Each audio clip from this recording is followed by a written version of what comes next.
Hello friends, स्वागत है हमारे यूट्यूब चैनल में आपका। एसएससी कांस्टेबल जीडी 2018 के रिज़ल्ट में काफ़ी विसंगतियां सामने आ रही हैं। विशेष रूप से हमारे नॉर्थ ईस्ट के साथी जो हैं, नक्सल एरिया के जो साथी हैं, असम के साथी हैं, उनके साथ विसंगति आ रही हैं। इसके अलावा कुछ हमारे ऐसे भी साथी हैं, हमारी बहनें हैं, भाई हैं, जो देखिए 2 साल 3 साल का लंबा अरसा जो है इंतज़ार में बीत गया और अब जब परिणाम आया तो ऐसा लग रहा है जैसे कि बहुत बड़ा धोखा हो गया हो।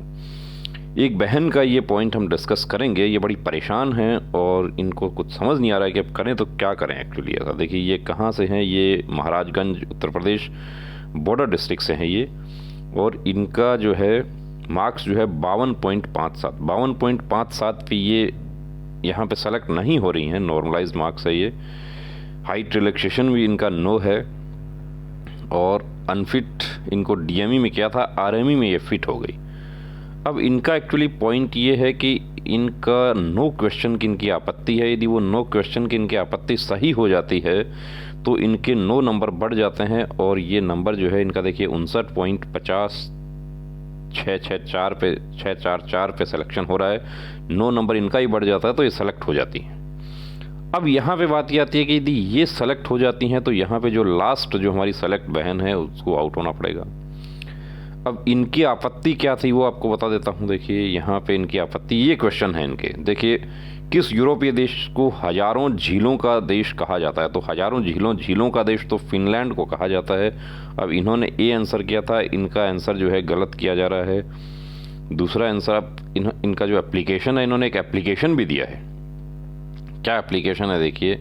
श्रीमान जी, मेरा नाम, मैंने एसएससी कांस्टेबल जीडी 9 मार्च सुबह पाली में तक रहा। मेरा रोल नंबर है, मैं उत्तर प्रदेश महाराजगंज के बॉर्डर डिस्ट्रिक्ट से हूँ। एसएससी द्वारा उत्तर कुंजी जारी हुआ जिसमें मैंने पाया कि मेरे 9 प्रश्नों के उत्तर एसएससी ने गलत दिया, जो कि पूर्णतः सही है। बाद में एसएससी द्वारा ऑब्जेक्शन लिंक आपत्ति प्रक्रिया देने पर मैंने आपत्ति भी किया, जिसकी फीस प्रति प्रश्न 100 रुपये थी। तो मैंने 9 प्रश्नों पर 900 रुपये धनराशि जमा भी किया, जिसकी रसीद इस एप्लीकेशन के साथ संलग्न है। मैंने एसएससी द्वारा दिए गए गाइडलाइन को पूरा किया, फिर भी मेरे 9 नंबर नहीं बढ़ाया गया। मैंने कई बार ईमेल भी किया, मुझे कोई जवाब नहीं आया। मैं मेडिकल भी फिट हूँ। फाइनल रिजल्ट आने के बाद मेरा नंबर होते हुए भी सिलेक्शन नहीं हुआ, क्योंकि मेरा आपत्ति वाले प्रश्न को चेक करके नंबर नहीं जोड़ा गया।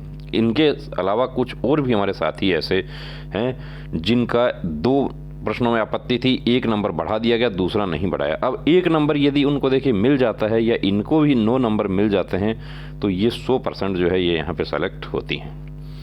श्रीमान जी, किन कारणों से मेरा नंबर नहीं बढ़ाया गया? मेरी समस्या को संज्ञान में लेकर इस पर विचार करने की कृपा प्रदान करें और मेरा नंबर बढ़ाकर सिलेक्शन दिया जाए। अब ये प्रार्थनी बहन बड़ी परेशान है। ये हम भी देखिए चाहते हैं कि ऐसे जो हमारे साथी हैं उनका हेल्प करें, लेकिन एक दायरे में रहकर ही हम हेल्प कर सकते हैं। अब मैं आपको सबसे पहली बात तो मैं ये बता दूं कि जो आप इस तरीके से एप्लीकेशन जो हाथ से लिख कर देते हैं, उसके बजाय एप्लीकेशन जो है वो टाइप होना चाहिए, प्रॉपर टाइप होना चाहिए। दूसरी बात, एप्लीकेशन जो है वो देखिए उसकी एक भाषा होती है, प्रॉपर लैंग्वेज होता है उसका, उसमें उसका होना चाहिए। अब इसमें आपको रोल नंबर, रजिस्ट्रेशन नंबर वो सब इन्होंने दिया है, साथ में संलग्न भी किया है। ये आरटीआई एप्लीकेशन ये लगा रही हैं, लेकिन उसका भी इनका कोई जवाब नहीं आ रहा है। अब ये देखिए अनुच्छेद 368 आप लोग खुद पढ़ते हैं, आपको पता है कि किस से 368 जो है वो संविधान संशोधन की प्रक्रिया से है, जबकि इनका सही नहीं माना गया, इनका ये गलत कर दिया गया है। पृथ्वी की प्रॉपर्टी पर सबसे अधिक मात्रा में कौन सा पाया जाता है? तो सबसे अधिक मात्रा में ऑक्सीजन है। ये ऑक्सीजन कर रही हैं। और क्वेश्चन जो है, भारत में साम्यवाद के प्रणेता एम.एन. रॉय थे। लोहड़ी त्यौहार का, तो ये तो लोहड़ी त्यौहार जो है वो तो सबको पता है कि वो पंजाब से है, बहुत फेमस है, बहुत ही उत्साह और उल्लास वाला त्यौहार है, लेकिन इनका क्वेश्चन ये गलत कर दिया गया। विटामिन ए की कमी से कौन सा रोग होता है? तो विटामिन ए की कमी से रतौंधी होता है। ये सी वाला स्कर्वी है, सी से तो स्कर्वी होता है, स्किन रोग। तो ये खुद आप देख सकते हैं यहाँ पे कि किस प्रकार से विसंगति की जा रही है। अब ये बहन क्या करें? एक्चुअली इनको नहीं समझ आ रहा है कि इनको क्या करना चाहिए। देखिए दोस्तों, यहाँ पे जो है ये जो है ऐसे जो प्रश्न है, अब उसमें इन्होंने एक बार एप्लीकेशन दे दिया, उस एप्लीकेशन का जवाब नहीं आता है तो इनको न्यायपालिका की शरण में जाना चाहिए।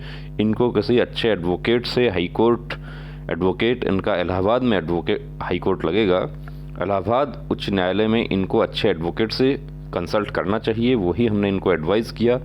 अब इन्होंने हमसे बार बार बताया कि मेरा भी वीडियो बनाइए। बिल्कुल हम वीडियो देखिए, जो भी आपके जेन्युइन पॉइंट होते हैं उनके लिए हम वीडियो बनाने के लिए तैयार हैं।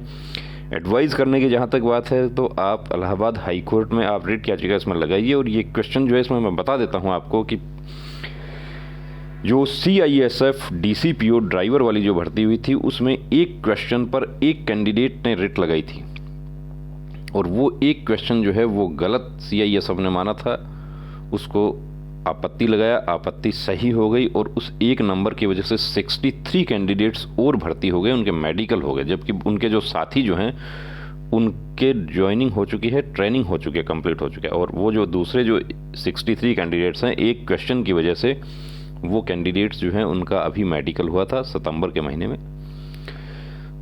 तो मैं यहाँ आपको बता देता हूँ कि ये आपका हक बनता है, ये कानूनी अधिकार है, आपका समानता का अधिकार है। हमारे संविधान ने आपको दिया है कि एक क्वेश्चन जो सही है वो आपका गलत किया जा रहा है तो आप न्यायपालिका की शरण में जा सकते हैं, माननीय उच्च न्यायालय जो है उसकी शरण में आप जा सकते हैं, रिट याचिका दाखिल करने का आपका अधिकार है। अब आप लोग ये पूछते हैं कि कितना समय लग जाता है, तो देखिए समय के बारे में हम नहीं बता पाएंगे, कितना फीस एडवोकेट का लग जाता है वो भी नहीं बता पाएंगे।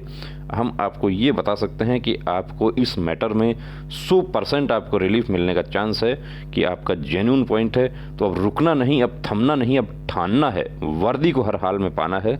जय हिंद।